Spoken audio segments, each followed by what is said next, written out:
Who's the customer for this one? We had an inkling of that from somebody a minute ago. Mexico. The restaurant, right? Right? Because the restaurant likes this. It looks a little bit better, right? Who's the customer for this one? Gas station. Gas station, maybe grocery store again if you buy it in cases, right? Who's the customer for this one? Vendors. The vending machine people. The AM/PM piece of the gas station, right? So, although it's all the same stuff that goes inside, I'm changing my customer by changing what's on the outside. So, you claim that that's all Coca-Cola, right? Yeah. So now,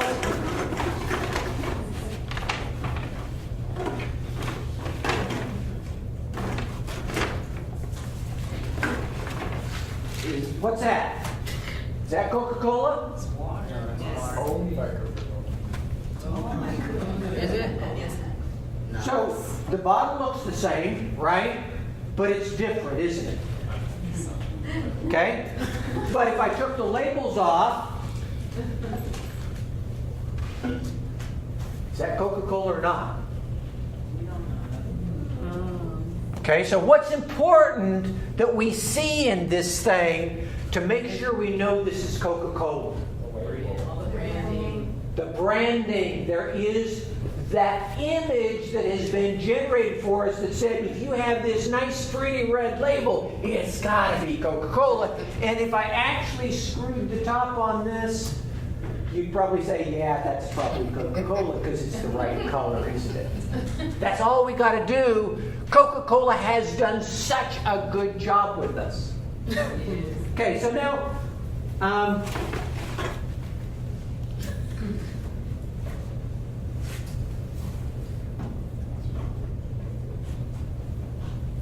we think those are both what? Water. Okay? And in that, I'm going to take this one here.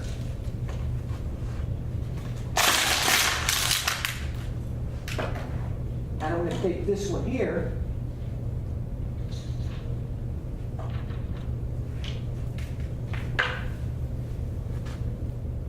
Sounds different, doesn't it? So, what is my messaging between this bottle of water and this bottle of water? Disposable. Am I playing in the price triangle, guys? You are playing in the price triangle. Definitely playing in the price triangle, although what's inside is probably exactly the same. Okay? So, in these two cases, if I take this bottle here, and I wish this didn't have water in it, and squish them, the amount of pressure I can put on that bottle and not have it deform is the same. So this guy's going after this marketplace, isn't it? I have changed nothing but the container, and that's what I end up with. And so, whose marketplace is this? Either the environmental. There we go! Right? This is a person that's looking for, I got the best water that's out there. And this is the guy that's looking for, I'd really like to be socially conscious of this. Okay?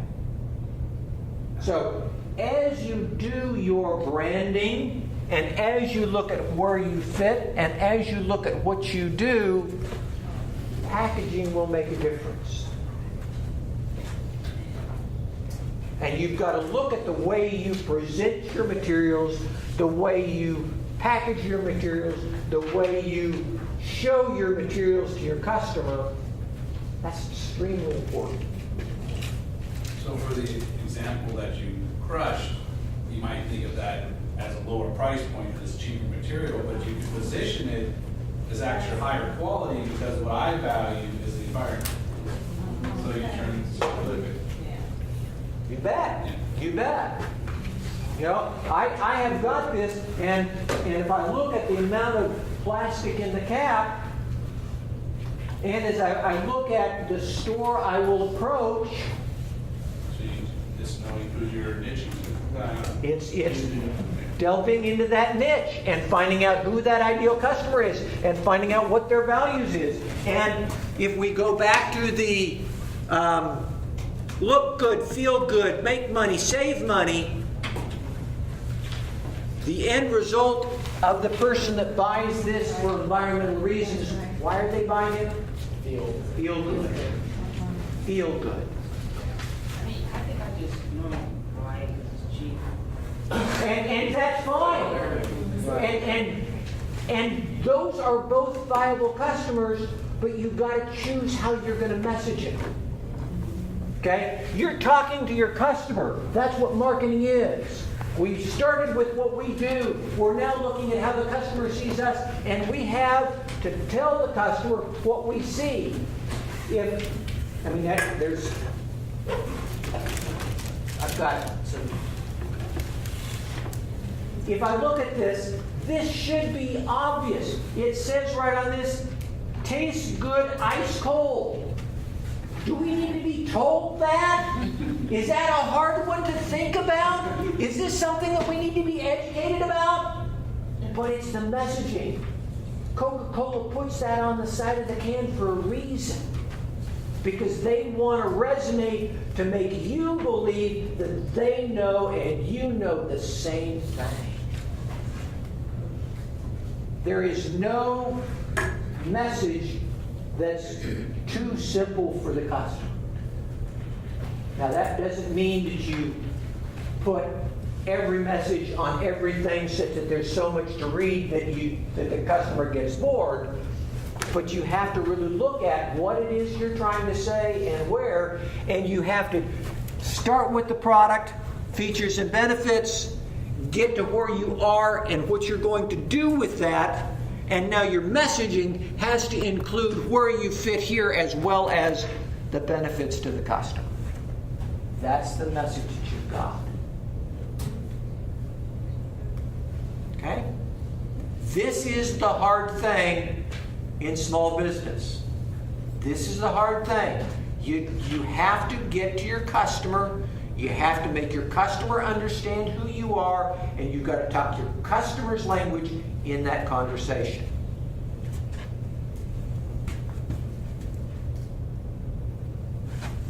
Questions? Any business-specific questions in terms of what we've got done, what we've done here? The packaging that you're doing, the presentation that you're doing, the messaging that you're doing, what words would work and wouldn't work. I want to say that I've said once already, I don't like the word quality. And I want to tell you why I don't like the word quality. Because one customer will say, this is quality. A different customer will say, this is quality. And a third customer will say, this is quality. Right? Depending on the customer. So you need to say something more than, I got the best quality. Because every business in the world says, I've got the best quality, right? Yes. Walmart says, I got the best quality price in the marketplace, right? But I guess it's better to say, I got exactly what you need. Well, no, I want you to tell me what quality is. I don't want this to be the best quality bottle. I want to be the most environmentally sensitive bottle. That's what quality is for this bottle, okay? I want this to be the most recyclable bottle, if that's the message you're trying to put out. Depending on the customers that you want. Absolutely. You've got to define who your customer is, and you define who your customer is based on who you are and what your niche is. You've got to get to the niche to define the customer, and once you define the customer, you define the verbiage, and once you define the verbiage, then you're going to be able to make this thing work. But it all has to work as a single system.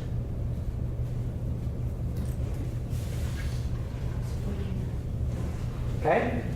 Yes? Are there resources for those who are starting to craft who we are and what differentiates us, that would allow them to work with their customer to help define that.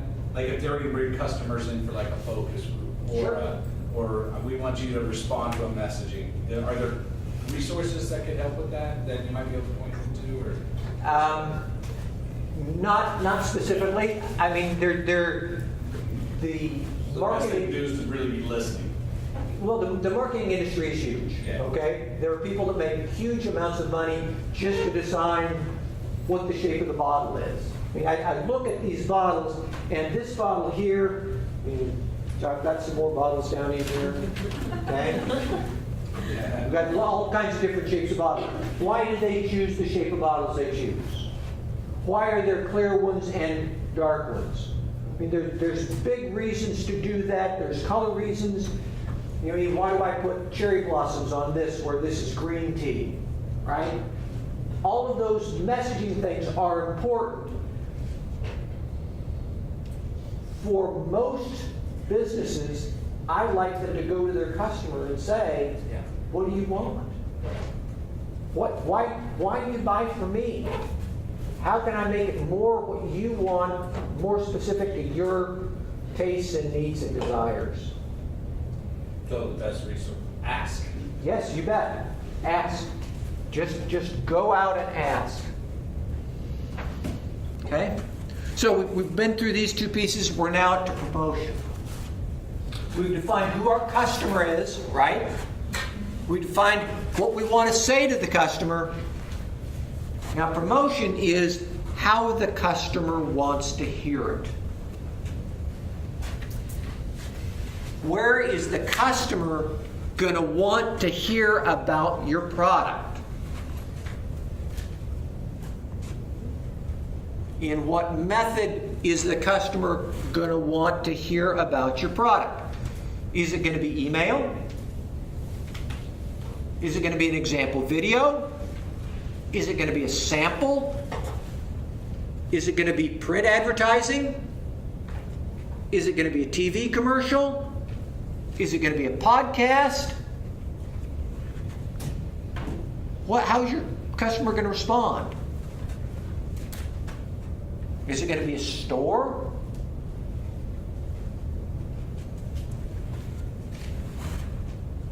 You got to define your customer to be able to get to here. You got to start with your customer and say, that customer, where do I expect them to be? What do I expect them to read, listen to, see, hear from? That's going to define your promotion. And the last thing is where. Where is it that we're going to do this kind of promotion? If I have a podcast, how are they likely to see what that podcast is? Is it going to be at a fair? Is it going to be on a particular website that they see a lot? That's the placement piece.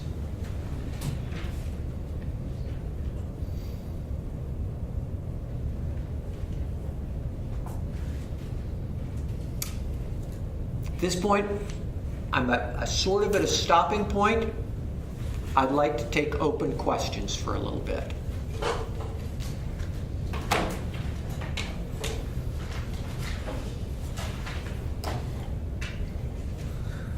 And if you don't have questions, maybe I'll ask some questions.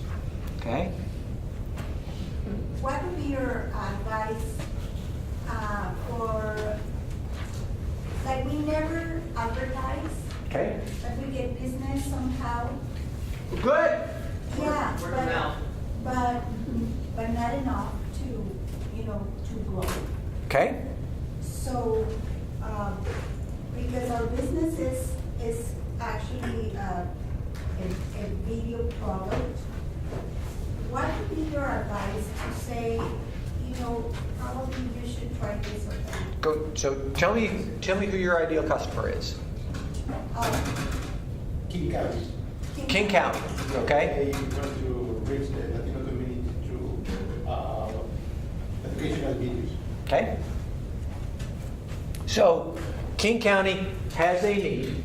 and you know what the need is, right? They have a message they want to get across. The first thing I would do is I would produce a sample product, because your best advertising is having them see what you've done. And maybe it isn't a product that you produce new, maybe it's a product that you've already produced. Second thing is, who's the decision maker at King County that does that? Because your customer is the person that buys video to educate the Latino community, right? That's your customer. Okay? So you got to figure out who that person is, and then the next thing to do is you need, in my mind, to sit down with that person and say, I'd like to show you what we can do. So your promotion is a face-to-face, your placement is their office.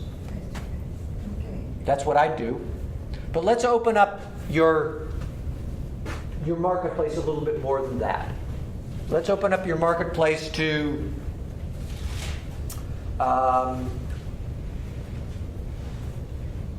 somebody that sells Hispanic food. Okay? And you would like to advertise, you would like them to advertise on your videos, right? Are you trying to increase the number of people viewing your videos, or are you trying to increase the number of advertisers on the videos? I think both, because as much as I get viewers, then I will get advertisers. Okay, I think you're right. So you're really looking for more viewers right now. Exactly. Okay. I think that would be the first step. Okay, so what venue would you see the highest concentration of Spanish-speaking people? What places, what events, what entertainment places, what community meetings, what educational settings are you going to see more of that than anything else? I think in order to reach the Latino community, it's more, not even TV anymore, but Okay. through their phones. Okay? Even that. But of course, promoting throughout certain events where you inform. Okay. The So possible give me viewers. an example of an event. Like, we just had the Day of the Dead event, or the Fiestas Patrias in September. And did you go to that event? Well, yeah, we usually go And did you have a table there? No. Is there ability to put a table in something like that? Yes, it is. There's your advertising right there. Okay? You want, I would set up some sort of a venue where people could see the kinds of things that you're producing, because they need to know that this stuff is available. They need to know this stuff is something that they can get access to. And is it a paid service, or is this free for them to see? No, it's free for them. Then here's something that's free for you that's going to address your community. You might go to, maybe there are sports events that are typically heavily visited by the community that you want to go to that event. Take a video camera out there. Be the person videoing the event. Put a big sign on the side of the camera that says what your channel is or how to get to your channel. That's advertising, right? Because I know a little bit. So every year you're at the Galaguesa, right? Right? And there are many opportunities there. For instance, there are dancers in wonderful dresses. What if you contacted the company who makes those dresses and say, we're doing a spot that's going to feature these dances? Could we get some sponsorship? And then you're cross-promoting their product, but you're creating branded content because the whole event is a feel-good event. Or there's musicians who always perform there. I bet those musicians would like to get hired and probably will get hired to perform at other parties and other events. What if that Musicians Guild provides a little bit of sponsorship, because they're getting, you're providing eyeballs for them, but you have to help them make those connect dots. Yeah, definitely. Thanks. That makes sense? So that to me is the best advertising. One-on-one advertising is huge. You don't need TV spots, you don't need radio spots, you don't need Google spots. You need a place where you have a concentration of your audience, and I think there are lots of opportunities for that. You just need to be very visible in that place and make sure people understand that this is stuff that they can get to for free. Make sense? Other thoughts? Other questions?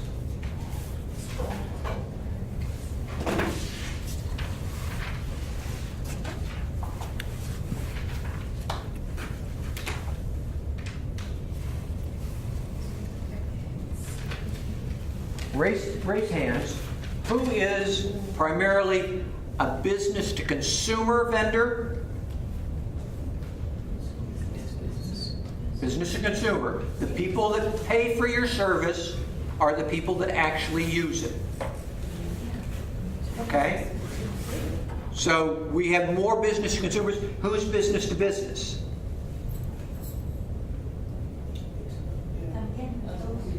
Okay? Okay. There's a little bit of both. Okay. Then let's talk about the business to consumer thing, because I was under the impression from what I read of things that there was an awful lot more content provided for people like you who are the event promoters, which is a business to business transaction, rather than actually you doing the creative for the actual person that wants the end result. So in the business and consumer marketplace, we're going to talk about look good and feel good. Okay? What can you do in your business to have this be more look good and more feel good than your competitors? That's the question.